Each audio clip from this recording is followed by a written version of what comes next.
c'est à Ratchagopalaperi, dans ce village du sud de l'Inde, que l'association DIA, créée par Pascal et Alain, a construit une école solidaire en 2014, le centre Rajam. Depuis, elle y accueille chaque jour une soixantaine d'enfants issus des milieux les plus pauvres. L'association DIA assure les frais de leur scolarité jusqu'à l'emploi. Leurs parents sont tous des journaliers. Les femmes fabriquent des cigarettes à la main, tandis que les hommes louent leurs bras pour les travaux des champs ou diverses corvées. Chez eux, pas d'avance financière ni de réserve alimentaire.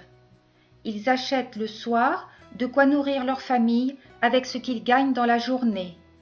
Avec le coronavirus, cet équilibre précaire a volé en éclats. À cause du confinement, tous les pauvres ont perdu brutalement leur travail et leurs maigres ressources. Dans ces conditions, il ne faut que quelques jours pour que la faim s'installe. Inquiet pour les pauvres, le père Bosco appelle DIA au secours. Leurs élèves, pris au piège de la faim, bouleversent Pascal et Alain. Pour eux, ce sont des noms, des visages, des regards, des sourires. Il n'y a pas de temps à perdre. Les quelques vivres accordés par le gouvernement ne vont pas durer. Mais cela leur laisse quelques jours précieux pour tout préparer.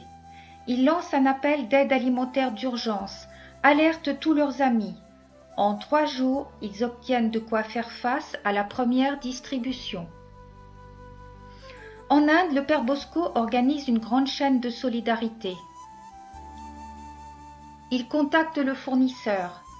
Avec l'association locale Arrête, il évalue les besoins, le nombre de paniers alimentaires à distribuer, leur contenu. À cause du confinement, les magasins ferment à 13 heures. Le fournisseur travaille toute la nuit pour préparer les colis. Une livraison en rickshaw à 15 km du magasin est un risque dans ce pays où il est interdit de circuler, mais tous le prennent. Le 14 avril, les premiers colis arrivent à l'école solidaire qui se transforme en centre de distribution. Plusieurs bénévoles sont là pour décharger les paquets, pour les installer dans les classes. Chaque colis contient riz, lentilles, semoule, épices, sel, huile, sucre, thé pour nourrir 5 personnes pendant 15 jours. Le 15 avril au matin, la distribution peut commencer.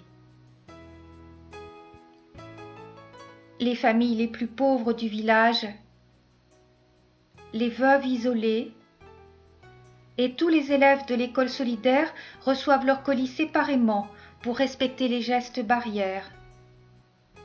Notre reconnaissance va à tous ceux qui nous ont aidés, en France et en Inde, dans cette première opération contre ce mal odieux, la faim.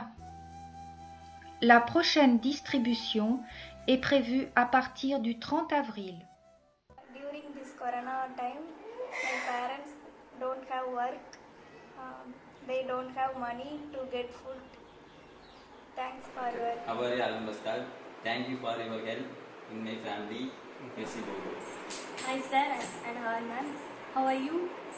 Thank you for your help to my family. Thank you so much. Alan Pascal, thank you for your help to my family. Merci beaucoup.